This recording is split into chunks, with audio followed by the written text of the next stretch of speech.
ভালো থাকার সবচেয়ে সহজ উপায় হলো নিজেকে ব্যস্ত রাখা, হোক সেটা সংসার কিংবা বাইরে। তাছাড়া মেয়েরা সবই করতে পারে, যে রাঁধতে পারে সে চুলও বাঁধতে পারে। আসসালামু আলাইকুম এভরিওয়ান, কী অবস্থা সবার? সবাই কেমন আছেন? ওয়েলকাম করছি আমার নতুন আরেকটি ডেলি ব্লগে। একটা সংসার যতই ছোট হোক না কেন, কাজ কিন্তু কম থাকে না। বাইরে থেকে দেখলে হয়তো বা মনে হতে পারে এই সংসার তো ছোট, তেমন একটা কাজ নেই, কিন্তু বিশ্বাস করেন ছোট সংসার হোক এবং কি বড় সংসার হোক, কাজ কিন্তু একই থাকে। আর একটা সংসারে 2-3 জন মানুষ থাকলে সংসারের কাজ 2-3টা মানুষের সাথে ভাগাভাগি হয়ে যায়। আর একা থাকলে কিন্তু সব কাজ নিজের একাই করতে হয়। এই তো গতকালকে হচ্ছে সবজি বাজার করেছে, তারপর হচ্ছে মাছ মাংস যা যা বাজার করার দরকার ছিল সেগুলো হচ্ছে মানে মাসের জন্য যে বাজারটা করা লাগে সেগুলাই করে নিয়ে আসছে। তো এগুলো একটু আপনাদের সাথে শেয়ার করছি। আর এখানে হচ্ছে মুরগি আনছে 2টা, কারণ আমি বেশি করে মুরগি আনা প্রিপেয়ার করি না, কারণ আমার মুরগি ফ্রিজে রেখে খেলে কেমন একটা বাজে স্মেল লাগে মানে রান্না করার পর। তো আমি টাটকা খেতেই পছন্দ করি, ইভেন আমার হাজব্যান্ডও টাটকা খেতে পছন্দ করে, যার জন্য এখানে 2টা মুরগি আনছে। আর হচ্ছে লইট্টা মাছ আনছে, আমার ফেভারিট, আমার ভালো লাগে অনেক বেশি। অনেকে হয়তো বা এই মাছটা খায় না, কিন্তু আমার অনেক বেশি ভালো লাগে। এই তো দেখলাম অনেক কিছু সবজি নিয়ে আসছে। আর বাজারের অবস্থা তো কি বলবো, অনেক বেশি দাম এখন, হচ্ছে জিনিস অনেক বেশি দাম বেড়ে গিয়েছে। আর কাঁচামরিচের দাম হচ্ছে কেজি 400 টাকা করে এখন।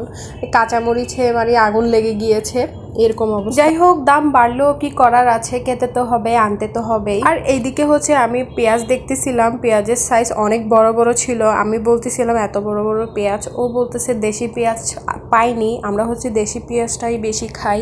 সো দেশি পেঁয়াজ হচ্ছে পাওয়া যায়নি, যার জন্য হচ্ছে এই পেঁয়াজটা নিয়ে আসছে। এটা কি পেঁয়াজ মানে কোন দেশের পেঁয়াজ সেটা জানি না অবশ্য, আপনারা যদি জানেন কমেন্টস করে জানাবেন। এই তো আমি হচ্ছে এখন সব কিছু গুছিয়ে রাখবো, সব কিছু গুছিয়ে হচ্ছে এখন ওই যে ডিম আনছে, ডিমগুলোকে হচ্ছে ভালোভাবে ফ্রেশ করে ধুয়ে পানি জড়িয়ে হচ্ছে ফ্রিজে রেখে দিব। আমার সংসারের প্রত্যেকটা কাজ আমার নিজের করতে অনেক বেশি ভালো লাগে। আমি যে হেল্পিং হ্যান্ড আছে, আমার হেল্পিং হ্যান্ড আপুটার হচ্ছে আমি সব কিছু করতে দিই না, আমি নিজে নিজেই অনেক কাজ করে ফেলি। অনেকে আছে না যে হেল্পিং হ্যান্ড তো আছেই, ওর জন্য সব কিছুই রেখে দিই, ও করবে, কিন্তু না, আমার তেমন একটা ভালো লাগে না।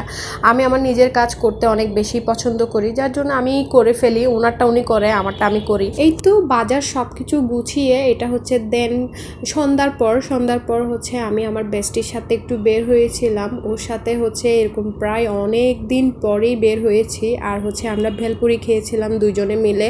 ও হচ্ছে মেনলি একটু শপিংয়ের উদ্দেশ্যেই গিয়েছিল, আর ও হচ্ছে একটা কাজে ইলিজি স্কাই পার্কে গিয়েছে, আর ওর সাথে হচ্ছে আমিও গিয়েছি। সো ও হচ্ছে মেনলি একটু কিছু শপিং করবে, তার জন্যই যাওয়া। সো ওর জন্য গিয়ে হচ্ছে আমিও অনেক কিছু শপিং করে নিয়ে আসছি। আমি এমনই করি, যেখানেই যাব মানে আমার কিছু একটা পছন্দ হলেই আমি হচ্ছে এটা নিয়ে ফেলবো। এই তো 2 বান্ধবী মিলেই হচ্ছে পুরো শপিং মলটাই ঘুরলাম। আর এখন ও হচ্ছে লেন্স নিচ্ছিল, মানে লেন্স দেখতেছিল কোন শেডটা নিবে সেটাই দেখতেছিল। এই তো 2 বান্ধবী মিলে প্রায় অনেক দিন পর এভাবে ঘোরাফেরা করছি। আর হচ্ছে ও শপিং করছে, আমিও হচ্ছে এভাবে শপিং করে নিয়ে আসছি। আমি হচ্ছে এটা হচ্ছে একটা ওই ডিমের স্ট্যান্ড থাকে না, যেটা বক্সের মতো, এরকম, এটা সুন্দর লাগছিল, আমি নিয়ে আসছি। আর আমার ঘরের কিছু প্রয়োজনীয় জিনিস লাগতেছিল, ওগুলোও নিয়ে আসছি। দেন তারপর হচ্ছে বাসায় চলে আসলাম। বাসায় এসে আর কোনো কিছুই রেকর্ড করে নেই, আর অনেকক্ষণ পর্যন্ত হচ্ছে রেস্ট নিয়েছি। দেন তারপর হচ্ছে এই তো ডিনারের জন্য আমি সব কিছুই রান্না করে নিচ্ছিলাম। সেদিন আমার কিছুই রান্না করা ছিল না, সো ওখান থেকে এসে হচ্ছে আমি রান্না করে নিলাম। একটা ভাজি করেছি, তারপর হচ্ছে চিকেন রান্না করেছি, আর হচ্ছে একটা চিংড়ি মাছ দিয়ে সবজি রান্না করেছি। দেন এগুলাই গতকালকের ডিনারে এগুলাই ছিল। এই তো আজকের ডেইলি ব্লগটা এই পর্যন্তই। আশা করছি ভালো লেগেছে। ভালো লেগে থাকলে আমার পেজটিকে একটু ফলো দিয়ে দিবেন। আর নেক্সট অন্য কোনো ব্লগে আবারও দেখা হবে। ততদিন পর্যন্ত সবাই ভালো থাকবেন। আল্লাহ হাফেজ।